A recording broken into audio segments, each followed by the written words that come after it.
मेरे तरफ उंगली उठाने लग गया। फिर मैंने बोला you are nominated, I am elected. आपका उंगली नीचे करके बात करिए। स्पेशल इंटेंसिव रिवीजन यानी एसआईआर को लेकर हुई एक अहम बैठक ने बुधवार को दिल्ली की सियासी गर्मी को और बढ़ा दिया। तृणमूल कांग्रेस यानी टीएमसी के राष्ट्रीय महासचिव अभिषेक बैनर्जी ने मुख्य चुनाव आयुक्त ज्ञानेश कुमार पर गंभीर आरोप लगाए और कहा कि बातचीत के दौरान उन्होंने अपना आपा खो दिया। बैठक के बाद प्रेस कॉन्फ्रेंस में बैनर्जी ने कहा कि उन्होंने मेरी तरफ उंगली उठाई।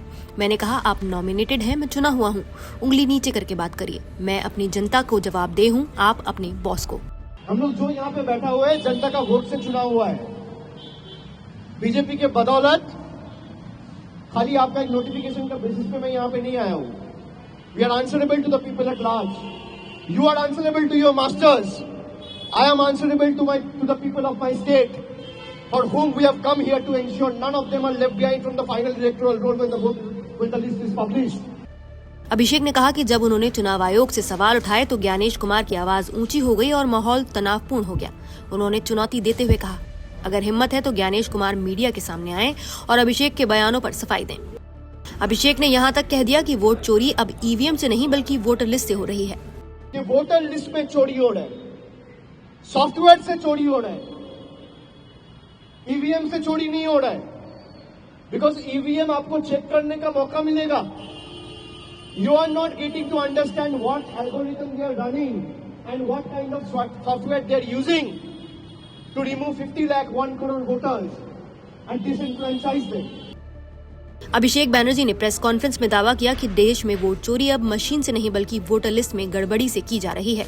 उनका आरोप था कि आयोग ने पश्चिम बंगाल के 1.36 करोड़ वोटरों को लॉजिकल डिस्क्रिपेंसी की कैटेगरी में डाल दिया, लेकिन इसकी वजह और पूरी सूची सार्वजनिक नहीं की गई।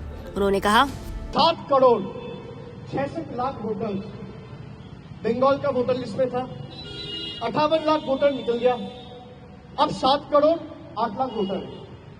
भाई जिस एक्सरसाइज को करने में 80,000 BLO, 8,000 BLO supervisor, 3,000 AERO, 300 ERO, 23 DEO और पूरा मशीनरी लगा के जो आप 2 महीना में करें, इलेक्शन कमीशन के पास कौन सा ऐसा जादू है कि वो 1 घंटा में लिस्ट सैनिटाइज करके बता दिया कि वो 1 करोड़ 36 लाख लोगों का डिस्क्रिपेंसी है।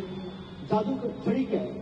बैनर्जी ने यह भी कहा कि आयोग का ऐप खराब है, दस्तावेज अपलोड होने के बाद भी नोटिस जारी नहीं होते और नाम सॉफ्टवेयर के जरिए गायब कर दिए जाते हैं। उन्होंने इसे जनता के वोट का अपमान बताया। चुनाव आयोग ने बैनर्जी के आरोपों को खारिज करते हुए चेतावनी जारी की कि अगर किसी निर्वाचन अधिकारी को धमकाया गया तो सख्त कार्रवाई की जाएगी। आयोग ने कहा कि टीएमसी के कार्यकर्ता किसी भी कर्मचारी, चाहे वो बीएलओ हो, ईआरओ हो या फिर ऑब्जर्वर, को डराने की कोशिश न करें। साथ ही पश्चिम बंगाल सरकार को ये निर्देश दिया गया है कि राज्य के सभी बीएलओ को आयोग द्वारा मंजूर बढ़ा हुआ मानदेय तुरंत जारी किया जाए। टीएमसी ने आरोप लगाया कि पश्चिम बंगाल को घुसपैठियों के नाम पर बदनाम करने की कोशिश हो रही है। बैनर्जी ने चुनाव आयोग से मांग की कि वो उन 58 लाख वोटरों की लिस्ट सार्वजनिक करे जिनके नाम हटाए गए हैं और ये बताया कि उनमें से कितने बांग्लादेशी या रोहिंग्या हैं। उन्होंने कहा कि पहले वोटर तय करता था कि सरकार कौन बनाएगा, लेकिन अब सरकार तय कर रही है कि वोटर कौन होगा। यही नया भारत है। अभिषेक बैनर्जी आगे बोले, जितना ताकत लगाना है आप लगाओ। आप इलेक्शन कमीशन को लगाओ, आप सीबीआई को लगाओ, आप ईडी को लगाओ, आप इनकम टैक्स को लगाओ, आप पैरामिलिट्री फोर्स लगाओ, आप जुडिशियरी को लगाओ, आप मीडिया को लगाओ।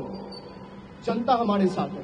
अभिषेक बैनर्जी ने अपने बयान के अंत में केंद्र सरकार को निशाने पर लेते हुए कहा, बीजेपी पूरी जिंदगी देश नहीं चलाएगी, लेकिन संविधान रहेगा। याद रखिए, वही आपके अधिकारों की सीमा तय करता है। इस बैठक में टीएमसी का 10 सदस्यीय प्रतिनिधिमंडल मौजूद था, जिसमें डेरेक ओब्रायन, साकेत गोखले, ममता ठाकुर, मानस भुनिया, प्रदीप मजूमदार और चंद्रिमा भट्टाचार्य जैसे वरिष्ठ नेता शामिल थे। तो क्या आपको लगता है कि अभिषेक बैनर्जी का आरोप ठीक है? क्या सच में वोटर लिस्ट के सहारे चुनाव प्रभावित किए जा रहे हैं या ये सिर्फ सियासी बयानबाजी है? आपकी इस पूरे मुद्दे पर क्या राय है, हमें कमेंट करके जरूर बताइए। नमस्कार, मैं हूं मानक गुप्ता। अगर आपको हमारा ये वीडियो पसंद आया हो तो इसे लाइक और शेयर जरूर करें और हाँ, हमें सब्सक्राइब और फॉलो करना ना भूलें ताकि आप देश और दुनिया की कोई खबर मिस ना करें। तो जुड़े रहिए हमारे साथ और देखते रहिए न्यूज़ 24।